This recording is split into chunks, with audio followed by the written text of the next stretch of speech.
Hello विद्यार्थी मित्रांनो, आपल्या सर्वांचं स्वागत आहे सायन्स बाय शाह सर या यूट्यूब चॅनलवर.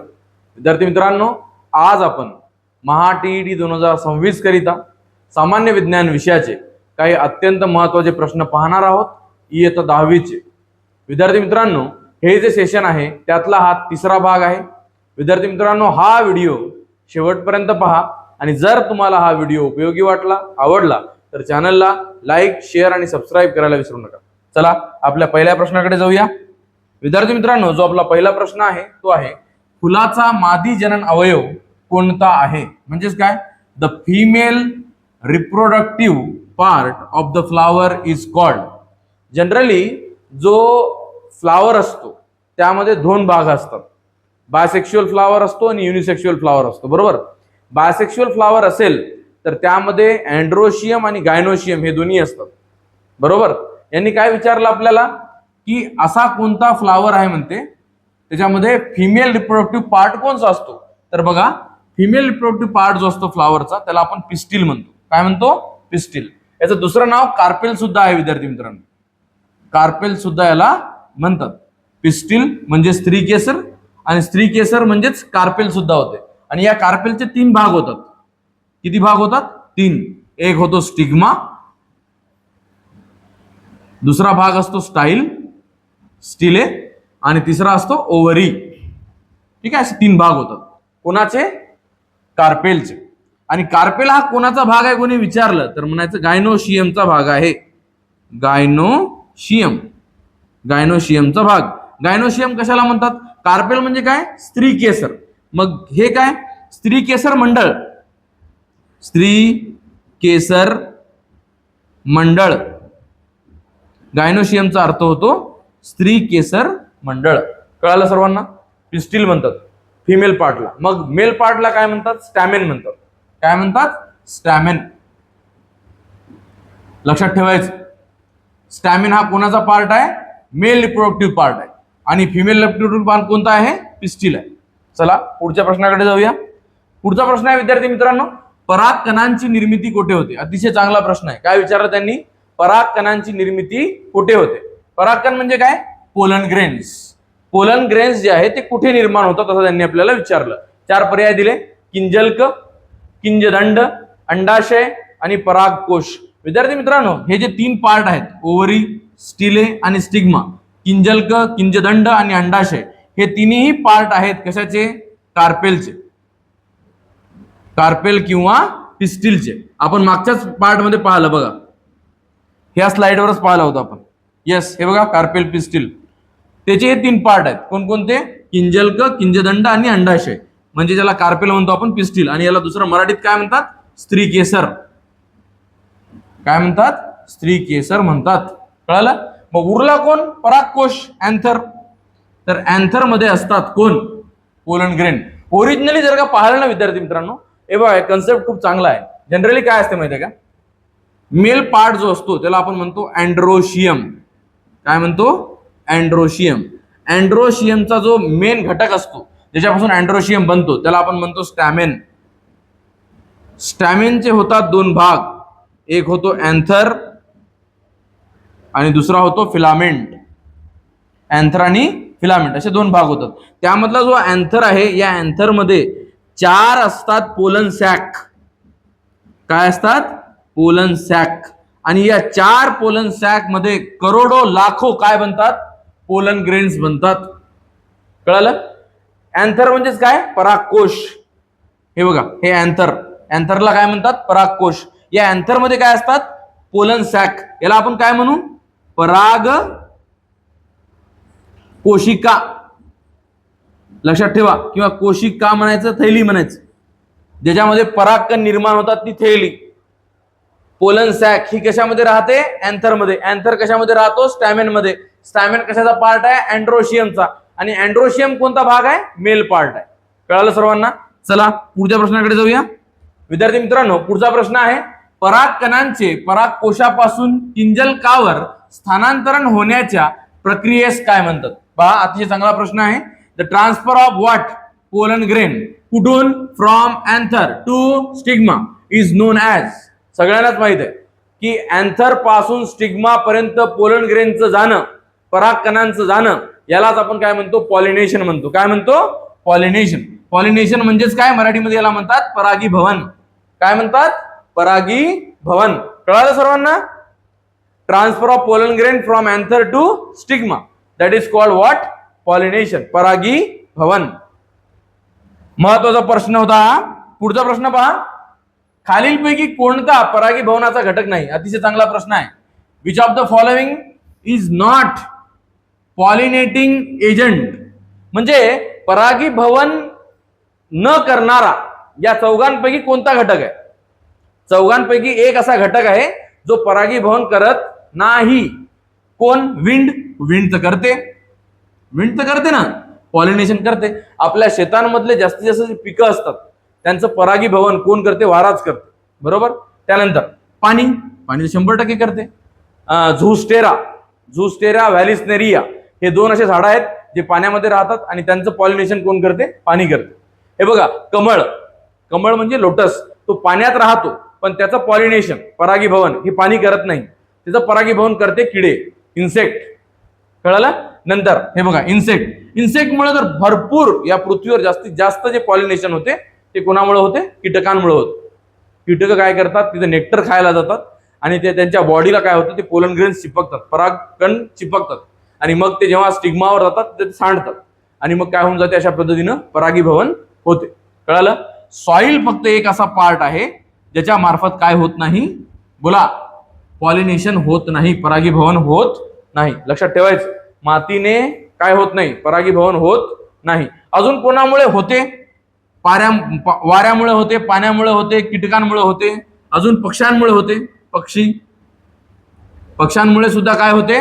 पॉलिनेशन होते. अजून बॅट, वटवागळामुळे सुद्धा होते. वटवाघूळ, वटवाघूळ सुद्धा काय करते? पॉलिनेशन करते.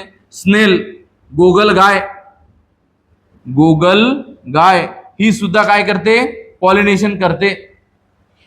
पॉलिनेशन जर का हवेमार्फत झालं त्याला ॲनिमोफिली म्हणतात. काय म्हणतात? ॲनिमोफिली. जर पॉलिनेशन पाण्यामार्फत झालं त्याला हायड्रोफिली म्हणतात. जर पॉलिनेशन इन्सेक्ट मार्फत झालं तर त्याला एंटॅमोफिली म्हणतात. आणि जर पॉलिनेशन पक्ष्यांमार्फत झालं त्याला ऑर्निथोफिली म्हणतात. जर वटवागळामार्फत जर का पॉलिनेशन झालं तर त्याला चिरेप्टेरोफिली म्हणतात. समजलं? हे वेगवेगळ्या प्रकारचे काय आहेत? पॉलिनेटिंग एजंट आहेत. पॉलिनेटिंग एजंट दोन प्रकारचे असतात, एक बायोटिक, एक अबायोटिक. यांना एक जीव असणारे आणि जीव नसणारे. जसं की वारा आणि पाणी यांना जीव आहे का? नाही. पण पक्षी, किडे यांना काय? जीव आहे. बरोबर? कळालं सर्वांना? अतिशय चांगला प्रश्न होता विद्यार्थी मित्रांनो. कशा मार्फत पॉलिनेशन होत नाही? तर म्हणायचं माती मार्फत पॉलिनेशन होत नाही. पुढचा प्रश्न विद्यार्थी मित्रांनो, हे जे सेशन आहे हे इयत्ता 10वीचा भाग 2 त्याच्यामधला तिसरा धडा, सजीवांच्या वेगळंच काहीतरी नाव आहे त्याचं, भाग 2 म्हणून आहे. ठीक आहे? त्या धड्यामधले हे प्रश्न आहेत. सर्वांनी हे प्रश्न शेवटपर्यंत पाहायचे आहे आणि आपण याच्यावर सुद्धा अजून एक व्हिडिओ बनवणार आहोत. कारण की हा जो चॅप्टर होता, धडा होता, खूप मोठा होता. त्याच्यावर प्रश्न बनवणं, जेवढे मी बनवायचा प्रयत्न केला तेवढे बनवलेत, पण आपण याच्यावर अजून सुद्धा प्रश्न निर्माण करू शकतो. ठीक आहे? तो आपण पुढच्या भागात पाहणार आहोत. पहा, स्त्री केसराचा परागकण स्वीकारणारा भाग कोणता? म्हणजे काय? The receptive part of the pistil is.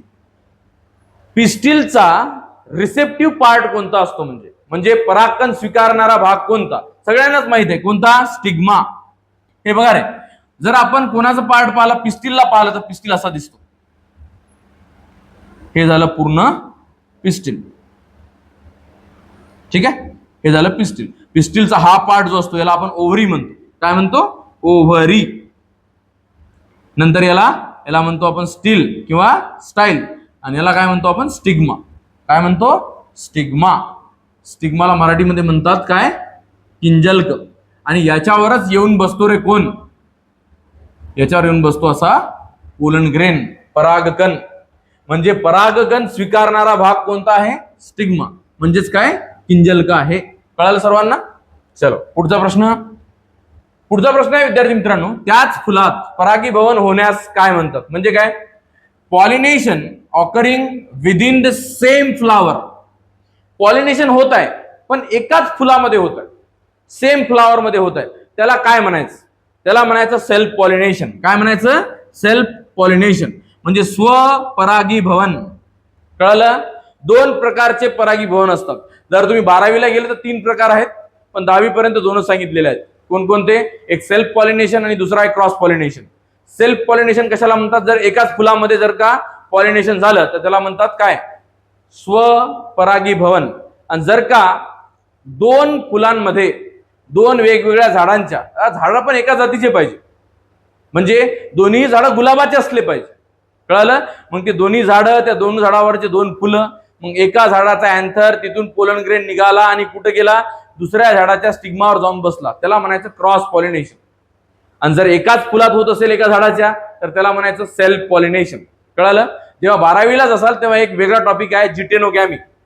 जिटेनोगॅमी म्हणजे काय? एका झाडावर असणारे 2 फुलं, त्यांच्यामध्ये जर का पॉलिनेशन होत असेल तर त्याला म्हणतात जिटेनोगॅमी. पण हे तुम्ही जेव्हा 12वीलाच असाल, म्हणजे 12वीचा अभ्यास करसाल, जर तुम्हाला कोणत्या परीक्षेसाठी गरज पडली तर त्यामध्ये तुम्हाला दिसेल. ठीक आहे, माहिती असू द्या. पण चला पुढचा प्रश्न. पुढचा प्रश्न आहे फुलं झाडांमध्ये फलन कुठे होते? अतिशय चांगला प्रश्न आहे. काय म्हटलं त्यांनी? Fertilisation in flowering plant takes place in. कुठे होते म्हणते? फर्टिलायझेशन कशामधलं? वनस्पतींमधलं. प्लांट्स मध्ये फर्टिलायझेशन कुठं होते? फलन कुठं होते? तर लक्षात द्या, कुठं होते? ओव्हरीमध्ये होते का? हो, ओव्हरीमध्येच होते. पण ओव्हरीमध्ये असणाऱ्या ओव्ह्यूल मध्ये होते.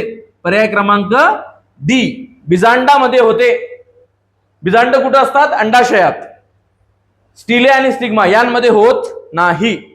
कळालं? लक्षात ठेवा. फलन कुठे होते? ओव्ह्यूल मध्ये. ओव्ह्यूल मध्ये असतात एम्ब्रियो सॅक. त्या एम्ब्रियो सॅक मध्ये असते एग आणि पोलार न्यूक्लियाय. मग त्यांच्यासोबत 2 मेल गॅमेट फ्यूज होतात, फर्टिलायझेशन होते. कळालं? पण एक लक्षात ठेव जा, प्लांट मध्ये जे काही फर्टिलायझेशन होते, प्लांट मधलं फर्टिलायझेशन, याला आपण डबल फर्टिलायझेशन म्हणतो. काय म्हणतो? Double fertilisation. ठीक आहे.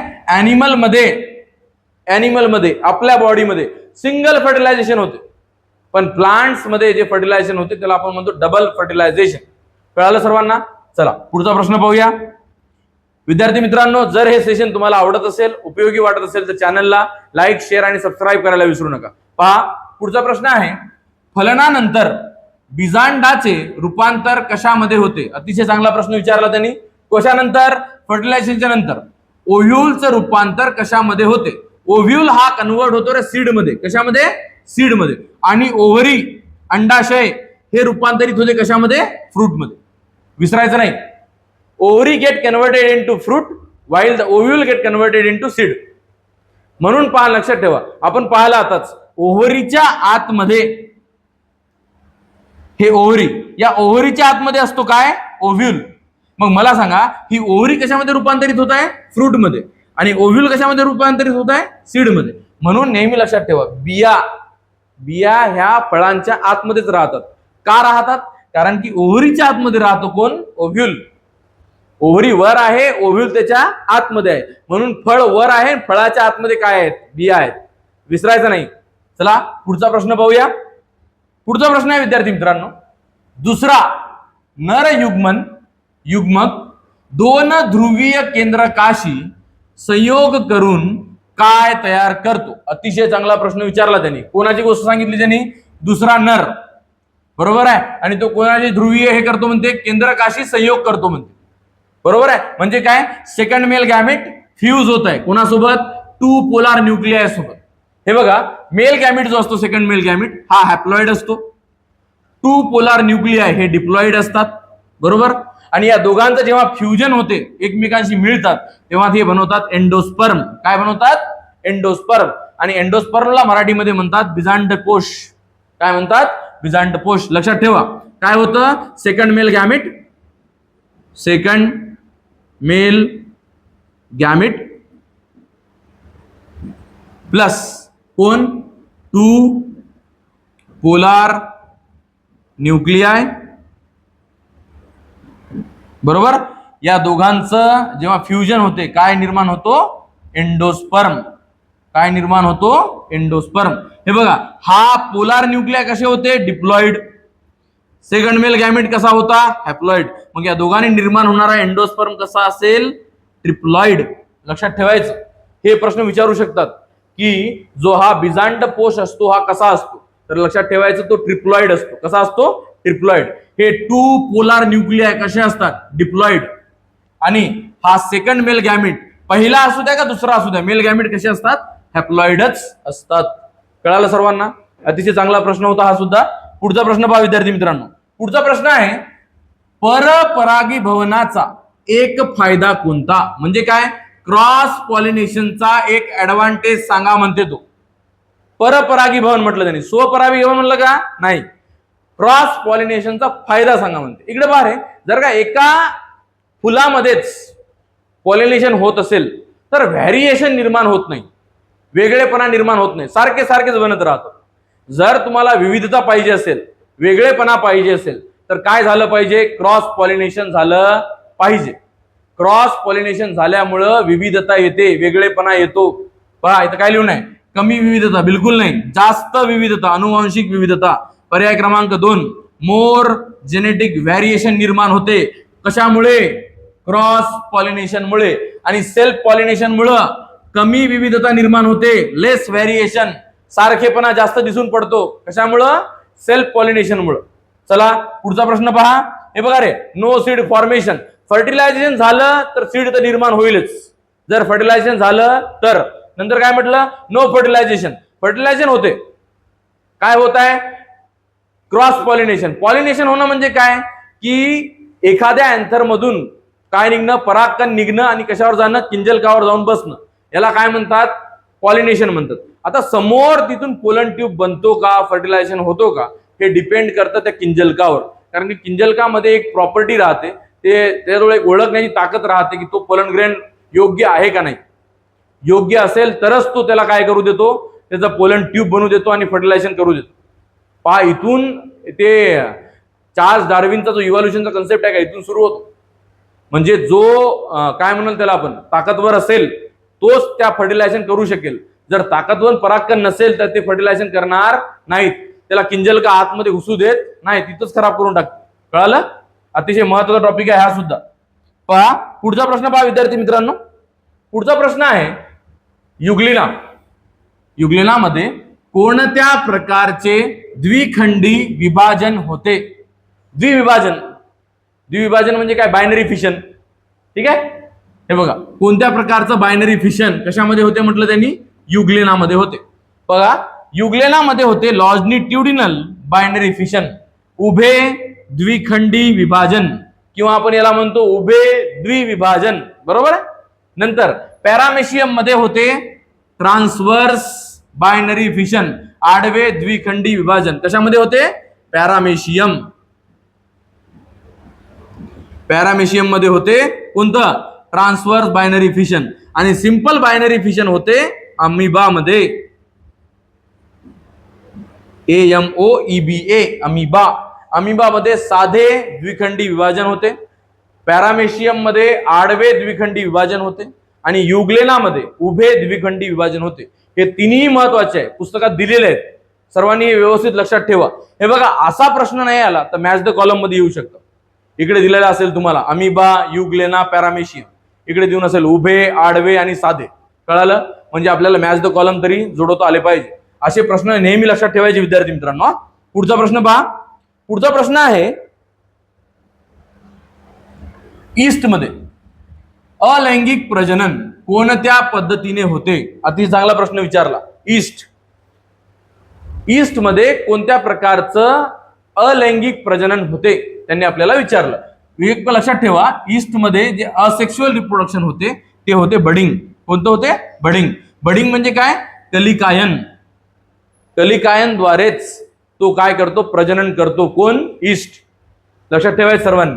पुढचा प्रश्न पहा विद्यार्थी मित्रांनो. पुढचा प्रश्न आहे खालीलपैकी बीजाणूद्वारे, अति चांगला प्रश्न विचारला, बीजाणूद्वारे प्रजनन करणारा जीव कोणता? बीजाणू म्हणजे काय रे? स्पोर. स्पोर फॉर्मेशन मार्फत काय करणारा? रिप्रोडक्शन करणारा जीव कोणता? तर तो असतो म्युकर. ठीक आहे. हायड्रा हा बडिंग करतो, ईस्ट बडिंग करतो, अमिबा तर तुम्हाला माहित आहे सिंपल बायनरी फिशन करतो, आणि मल्टिपल फ्रॅगमेंट एक दुसराच आहे मल्टिपल फिजन सुद्धा करतो. बरोबर आहे. तर अमिबा दोन्ही दाखवतो, पण म्युकर हा काय करतो, स्पोर फॉर्मेशन मार्फत रिप्रोडक्शन करतो, प्रजनन करतो. कशा मार्फत? Spore formation. स्पोर फॉर्मर म्हणजे काय? बीजाणूद्वारे प्रजनन करतो. कोण? म्युकर. ठीक आहे.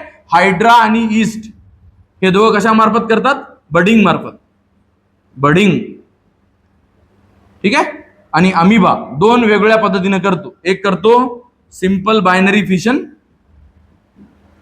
बायनरी फिशन, आणि दुसरं असतं मल्टिपल फिशन. Multiple fission. या दोन पद्धतीनं अमिबा काय करतो? रिप्रोडक्शन करत असतो. कळालं? चला पुढच्या प्रश्नाकडे जाऊया. विद्यार्थी मित्रांनो, पुढचा प्रश्न आहे, प्लॅनेरियामध्ये शरीराचे तुकडे होऊन नवीन जीव तयार होण्याच्या प्रक्रियेला काय म्हणतात? अतिशय चांगला प्रश्न आहे. प्लॅनेरिया हा एकमात्र, मला जेवढं समजते त्याच्यावरून सांगतो तुम्हाला, प्लॅनेरियाच मी आतापर्यंत एक्झाम्पल वाचलेलं आहे. याच्याऐवजी आपण जे एक्झाम्पल पाहिलेलं आहे ते आहे पाल. पण पालेच्या पूर्ण बॉडीमध्ये रिजनरेशन नसते, पालेच्या फक्त शेपटीमध्ये रिजनरेशन असते. म्हणजे पाल जी असते तिचं जर काही शेपूट तुटली तर ती परत निर्माण होते, पण तिचा जर का पाय तुटला तर पाय परत निर्माण होतो का? नाही. म्हणजे रिजनरेशनची, पुनर्जनन, कुठे लिहून आहे? पुनर्जनन ही कॅरेक्टर तिच्या फक्त शेपटीमध्ये असते. पण प्लॅनेरिया हा असा ऑर्गॅनिझम आहे ज्याला कुठूनही कापा तुम्ही, तो परत नव्या ऑर्गॅनिझम मध्ये काय होतो? कन्वर्ट होतो. काय नाव आहे त्याचं त्या ऑर्गॅनिझमचं? प्लॅनेरिया. प्लॅनेरियामध्ये होते पुनर्जनन. पुनर्जननला इंग्लिशमध्ये म्हणतात रिजनरेशन. काय म्हणतात? रिजनरेशन. रिजनरेशन प्रक्रिया दाखवणारा कोण आहे? प्लॅनेरिया. कळलं? चला पुढचा प्रश्न. पुढचा प्रश्न आहे विद्यार्थी मित्रांनो, आता बघा, आपण आतापर्यंत रिप्रोडक्शन इन प्लांट पाहिलं. ठीक आहे. Reproduction in plant. आता जे प्रश्न असतील हे प्रश्न असतील रिप्रोडक्शन इन ॲनिमलवर. तरी पण याच्यातले काही टॉपिक उरलेले आहेत, जसं की मेन्स्ट्रुअल सायकल उरली, ट्विन्स उरले, त्याच्यावर प्रश्न निर्माण करायचे राहिलेत.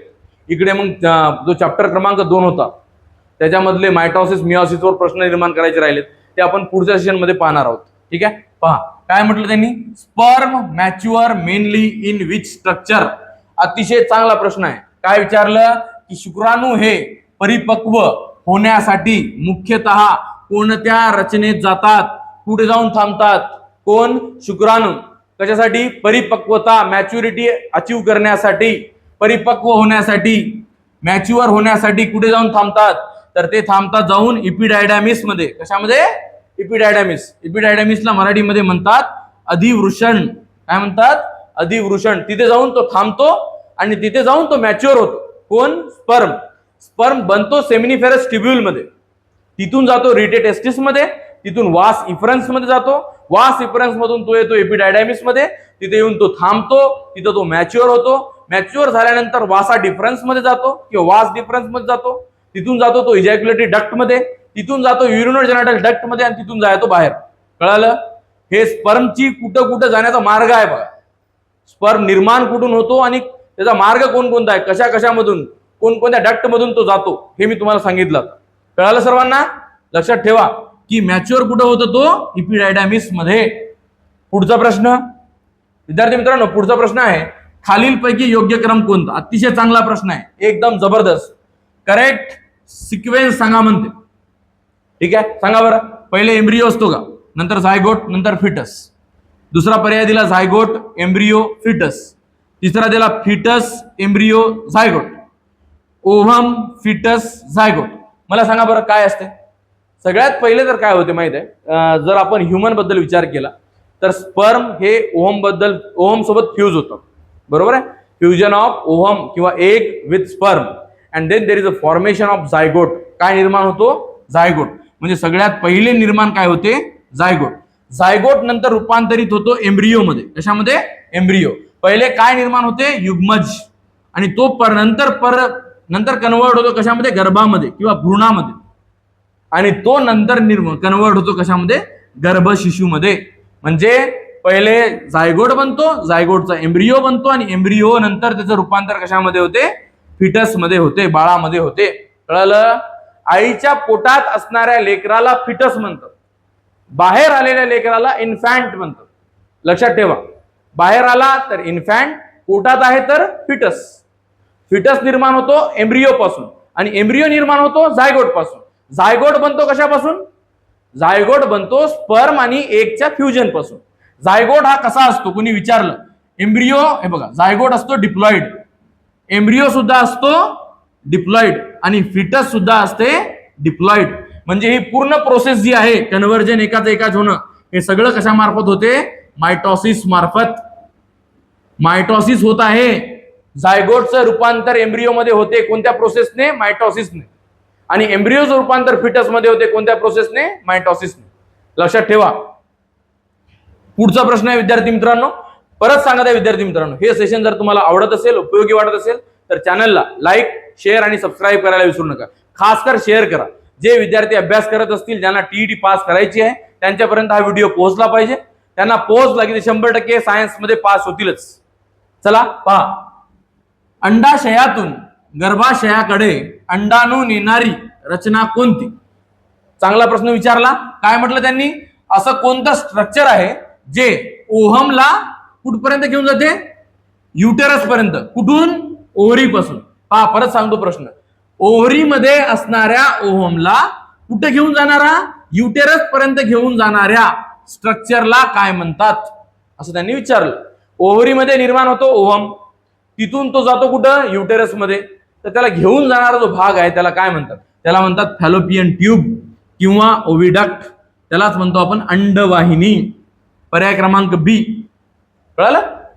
फॅलोपियन ट्यूब असते. 2 असतात फॅलोपियन ट्यूब. किती असतात कोणी विचारलं? फॅलोपियन ट्यूब किती आहेत? 2. युटेरस किती आहे? 1. ओव्हरी किती आहेत? 2. कळालं? हे प्रश्न विचारू शकतात बरं. ओव्हरी किती असतात? 2. 2 साईडला 2. ओव्हिडक्ट किती असतात? 2. पण गर्भाशय किती असतं? 1. कळालं? चला, यांचं काम काय असतं फॅलोपियन ट्यूबचं? की त्या ओव्हमला तिथं थांबवणं. कशामध्ये? अंडवाहिनीमध्ये ओव्हम थांबतो. कशासाठी थांबतो? तो वाट पाहतो बरं कुणाची? स्पर्मची. जर स्पर्म त्या अंडवाहिनीमध्ये आला, त्या ओव्हम सोबत फ्यूज झाला तर फर्टिलायझेशन होते आणि फर्टिलायझेशन झालं तर झायगोट निर्माण होते. मग झायगोटचं रूपांतर एम्ब्रियो मध्ये होते आणि तो एम्ब्रियो मग त्या अंडवाहिनीमधून समोर समोर समोर समोर सरकतो आणि कशामध्ये येतो? गर्भाशयात येतो. तिथं जाऊन त्याचं इम्प्लांटेशन होते, रोपण होते. कळालं? अतिशय महत्वाची गोष्ट आहे. आणि तुम्ही 12वी मध्ये बघा, 12वीच्या पुस्तकात देऊन आहे पूर्ण डिटेल मध्ये की ओव्हिडक्टचे 3 पार्ट असतात. इस्थॅमस, एक एम्पुला आणि दुसरा असतो इन्फंडिबुलम. ठीक आहे? त्यामध्ये जो एम्पुला जो भाग आहे त्या एम्पुला मध्ये होते फर्टिलायझेशन. एम्पुला हा भाग कोणाचा असतो? फॅलोपियन ट्यूबचा. म्हणजे फॅलोपियन ट्यूब मध्येच फलन होते. कोणी विचारलं फलन कुठं होते तर म्हणायचं फॅलोपियन ट्यूब मध्ये. फॅलोपियन ट्यूबचा भाग त्याचं नाव काय आहे? एम्पुला. तिथं होते फलन. नंतर मग एम्ब्रियो बनवून तो समोर येतो कुठं? युटेरस मध्ये, गर्भाशयामध्ये. चला पुढे जाऊया. पुढचा प्रश्न आहे विद्यार्थी मित्रांनो. Which hormone is mainly secreted by ovaries? म्हणजे काय? अंडाशयातून मुख्यतः कोणते हॉर्मोन स्त्रवते? ओव्हरी 2 हॉर्मोन सिक्रेट करते. 2. एक इस्ट्रोजन आणि प्रोजेस्टेरॉन. हे दोन्ही हॉर्मोन कोणाचे आहेत? ओव्हरीचे. इथं कोणतं देऊन आहे पहा? टेस्टोस्टेरॉन आहे का? नाही, इस्ट्रोजन देऊन आहे. पर्याय क्रमांक बी हे योग्य उत्तर आहे. मग टेस्टोस्टेरॉन हे हॉर्मोन कोणाचं आहे? Human hormone, male. पुरुषांच्या बॉडीमध्ये म्हणजे निर्माण होणारा जो हॉर्मोन आहे त्याचं नाव आहे टेस्टोस्टेरॉन. ठीक आहे? नंतर थायरॉक्सिन हा हॉर्मोन कोणाचा आहे तर म्हणायचं थायरॉइड ग्लँडचा. थायरॉइड ग्लँडचा हॉर्मोन आहे. कोणता? थायरॉक्सिन. याला T4 सुद्धा म्हणतात. नंतर इन्सुलिन हा हॉर्मोन आहे पॅनक्रियाजचा. पॅनक्रियाज मध्ये 4 वेगवेगळ्या प्रकारचे सेल असतात. अल्फा, बीटा, डेल्टा आणि PP. त्यापैकी हे बीटा सेल जे आहेत ते निर्माण करतात कोणता हॉर्मोन? इन्सुलिन. लक्षात ठेवायचं. पॅनक्रियाज मध्ये बीटा सेल निर्माण करतात इन्सुलिन. आणि इन्सुलिनची जर कमतरता तुमच्या बॉडीमध्ये झाली तर तुम्हाला डायबिटीज म्हणजे मधुमेह, आपण त्याला नॉर्मल लँग्वेज मध्ये शुगर म्हणतो, शुगर होऊ शकते. थायरॉइड इथे असते आपल्या मानेमध्ये. आणि थायरॉक्सिनची जर कमतरता तुमच्या बॉडीमध्ये झाली तर तुम्हाला काय होऊ शकते? एक्झोप्थॅल्मिक गॉयटर होऊ शकते. तो वाला गॉयटर नाही, तो गॉयटर होतो आयोडीनच्या डिफिशियन्सीमुळे. मी काय म्हटलं? एक्झोप्थॅल्मिक गॉयटर. ठीक आहे? हे होते कशामुळे? थायरॉक्सिनच्या कमीमुळे. आणि जास्त झाला तर होतो मिक्सोडेमा. हे इथला जो भाग असतो असा फुलतो. ठीक आहे? लक्षात ठेवायचं. थायरॉक्सिन. थायरॉक्सिन हा खूप महत्वाचा हार्मोन आहे, कारण की तो आपल्या बॉडीमध्ये BMR मेंटेन ठेवतो, बेसल मेटाबॉलिक रेट. ठीक आहे. टेस्टोस्टेरॉन. टेस्टोस्टेरॉन हा मेल रिप्रोडक्टिव्ह हार्मोन आहे. पुरुषांना जे दाढी आणि मिशा येतात ते कशामुळे येतात? टेस्टोस्टेरॉन या हार्मोनमुळे येतात. कळालं? पुढचा प्रश्न आहे विद्यार्थी मित्रांनो, रोपण. रोपण म्हणजे काय? इम्प्लांटेशन. हे कुठे होते? अतिशय चांगला प्रश्न विचारला त्यांनी. इम्प्लांटेशन म्हणजे काय रे? एम्ब्रियोचं युटेरसच्या भिंतीमध्ये जाऊन चिपकणं, त्याला म्हणतात इम्प्लांटेशन. कोणाचं? एम्ब्रियोचं. ठीक आहे. कुठं जाऊन? युटेरस मध्ये. युटेरसला दुसरा शब्द काय इंग्लिशमध्ये? वोम. WOMB. वोम. वोम म्हणजेच काय? युटेरस. युटेरस म्हणजेच काय? गर्भाशय. युरेटर वेगळं असते बरं. युरेटर म्हणजे किडनी पासून निघणाऱ्या 2 पाईप, त्यांना युरेटर म्हणतात. इथे शब्द काय आहे? युटेरस. युटेरस म्हणजे गर्भाशय असतो, बरोबर आहे. आणि त्याला दुसरं नाव काय आहे इंग्लिशमध्ये? वोम. आणि त्याला मराठीत म्हणतात गर्भाशय. क्लिअर? तर लक्षात ठेवायचं, इम्प्लांटेशन कुठं होते? युटेरस मध्ये. आणि तुम्हाला माहिती आहे इम्प्लांटेशनच्या वेळेस त्या युटेरसच्या भिंती या जाड होतात, की तिथं येऊन ते एम्ब्रियो फसला पाहिजे, म्हणून ती जाड होऊन रेडी राहते इम्प्लांटेशनसाठी. कशाच्या भिंती? युटेरसच्या भिंती. नॉर्मली त्या भिंती पतल्या राहतात, पण जेव्हा इम्प्लांटेशन व्हायचं असतं त्यावेळेस ते जाड होऊन असतात, रेडी असतात इम्प्लांटेशनसाठी. ठीक आहे. पुढचा प्रश्न पहा. पुढचा प्रश्न आहे विद्यार्थी मित्रांनो, मी परत सांगत आहे, जर माझं हे सेशन तुम्हाला आवडत असेल, उपयोगी वाटत असेल, माझा तुम्हाला प्रयत्न दिसत असेल, तर चॅनलला लाईक, शेअर आणि सबस्क्राईब करायला विसरू नका. पहा, पुरुष तयार करणाऱ्या शुक्राणूंमध्ये, म्हणजे पुरुषांच्या बॉडीमध्ये निर्माण होणारे जे शुक्राणू असतात ते कोणते लिंग गुणसूत्र असतात त्यांच्यामध्ये, म्हणजे स्पर्म मध्ये कोणत्या प्रकारचे क्रोमोझोम असतात, त्यांनी आपल्याला विचारलं. मला सांगा, पुरुषांच्या बॉडीमध्ये जे सेक्स क्रोमोझोम असतात ते कोणकोणते असतात? सेक्स क्रोमोझोम असतात X आणि Y. कशामध्ये? पुरुषांच्या बॉडीमध्ये. ठीक आहे. आणि स्त्रियांच्या बॉडीमध्ये असतात X आणि X. जर आपण पुरुष किंवा स्त्रियांच्या बॉडीमध्ये पाहिलं तर टोटल पेअर किती असतात? 23 पेअर. 23 पेअर असतात. 23 पैकी 22 ऑटोसोम असतात. 22 काय असतात? ऑटोसोम. आणि जी एक पेअर आहे तीच असते सेक्स क्रोमोझोमची पेअर. मग ते एक पेअर कोणती असू शकते? XX किंवा XY. XX असेल तर ती महिला असेल, XY असेल तर तो पुरुष असेल. आता पुरुषांच्या बॉडीमध्ये निर्माण होतात काय? स्पर्म. मग त्या स्पर्म मध्ये एकतर काय असू शकते? X किंवा काय असू शकते? Y. म्हणजे आपण इथं म्हणणार दोन्ही X आणि Y. त्या शुक्राणूमध्ये दोन्ही राहू शकतात, X राहू शकते किंवा Y सुद्धा राहू शकते. आपण असं नाही म्हणू शकतो फक्त Xच राहील, फक्त Y राहील. आपल्या हातात आहे का ते? नाही. कळलं? आणि दुसरी महत्वाची गोष्ट, हे जे आहे की मुलगा होणार की मुलगी होणार हे पूर्णतः वडिलांवर डिपेंड करते, मातेवर ते डिपेंड करत नाही. ह्या जुन्या ज्या संकल्पना आहेत त्याच्यातून बाहेर पडा. सगळ्यांना माहित असलं पाहिजे की मुलगा होणे, मुलगी होणे हे पूर्णतः वडिलांवर डिपेंड करतं, आईवर डिपेंड करत नाही. आईमध्ये फक्त क्रोमोझोम कोणते असतात? X आणि X. Y नावाचा क्रोमोझोम तिच्या शरीरात नसतोच, तो असतो कोणाच्या बॉडीमध्ये? पुरुषांच्या. कळालं का? म्हणजे मुलगा किंवा मुलगी होणं हे पूर्णतः कशावर डिपेंड आहे? पुरुषांवर डिपेंड असतं. ठीक आहे. चला पुढचा प्रश्न आहे विद्यार्थी मित्रांनो, स्त्रीच्या आयुष्यात अंदाजे किती अंडपेशी oocyte मुक्त होतात म्हटलं बरं? किती होतात म्हणते? अरे बॉडीमध्ये, एखाद्या स्त्रीच्या बॉडीमध्ये हे अंडपेशी जे असतात ना, अंडपेशी हे जवळपास 2 ते 4 दशलक्ष असतात बरं. दशलक्ष. काय?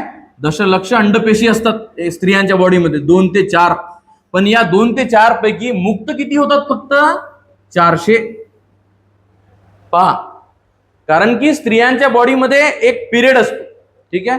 जेव्हापासून प्युबर्टी सुरू होते तोपासून प्युबर्टी मेन्स्ट्रुअल सायकल थांबेपर्यंत, मेनार्च पासून मेनोपॉज पर्यंत हा जो टाइम असतो, हा जो पिरियड असतो त्याला रिप्रोडक्टिव्ह पिरियड म्हणतात. त्याच काळात कोणतीही स्त्री आई बनवू शकते आणि त्याच काळात हे 400 oocyte बाहेर पडतात. कळालं? आहे त्यांच्या बॉडीमध्ये किती? 2 ते 4 दशलक्ष. पण त्यातून बाहेर किती पडतात? फक्त 400 पर्यंत. कळालं? कारण की त्यांचा जो पिरियड आहे रिप्रोडक्टिव्ह पिरियड तो कमी असतो, मेनार्स पासून मेनोपॉज पर्यंत. मेनोपॉज लागते 45 ते 50 वर्षात आणि मेनार्क जी असते ती 14 ते 18 वर्ष जी असते त्या काळात, 14 म्हणू आपण किंवा 13 ते 18 म्हणा, त्या काळात मेनार्क सुरू होते, मेन्स्ट्रुअल सायकल स्टार्ट होते. मेन्स्ट्रुअल सायकल स्टार्ट होण्याला मेनार्क म्हणतात आणि मेन्स्ट्रुअल सायकल थांबण्याला मेनोपॉज म्हणतात.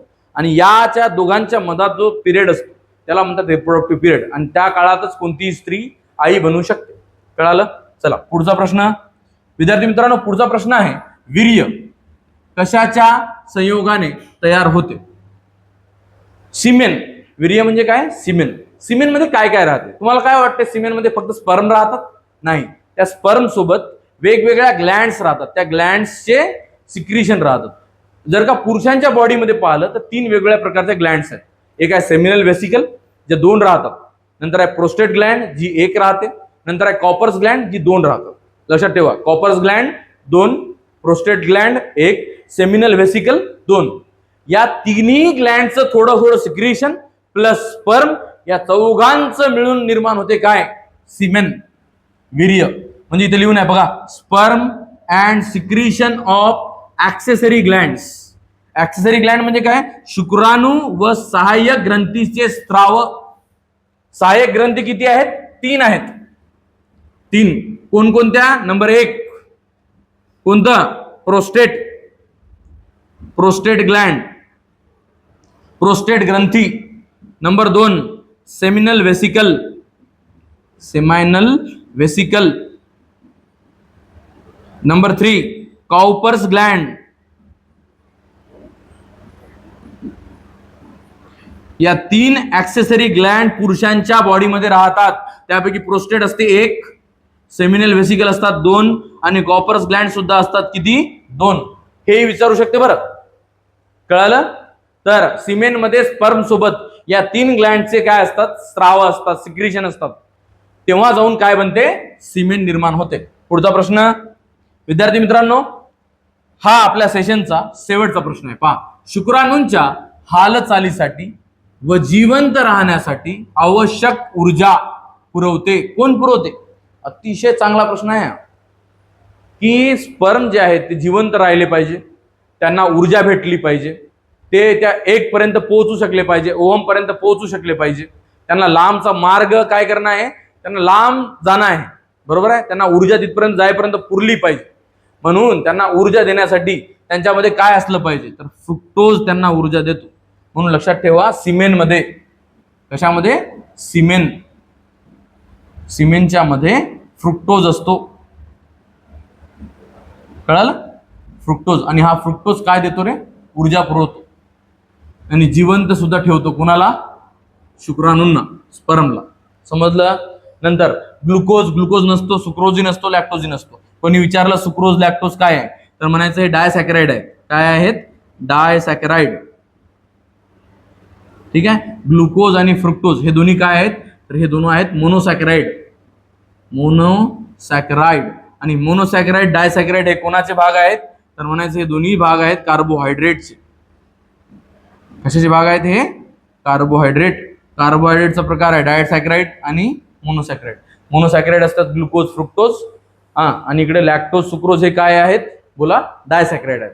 कळालं सर्वांना? विद्यार्थी मित्रांनो, जर माझं हे सेशन, हे बघा, या प्रश्नाचं उत्तर काय होतं? फ्रुक्टोज होता. फ्रुक्टोज एनर्जी देतो. जर विद्यार्थी मित्रांनो माझं हे सेशन तुम्हाला आवडलं असेल, उपयोगी वाटलं असेल तर चॅनलला लाईक, शेअर आणि सबस्क्राईब करायला विसरू नका. धन्यवाद.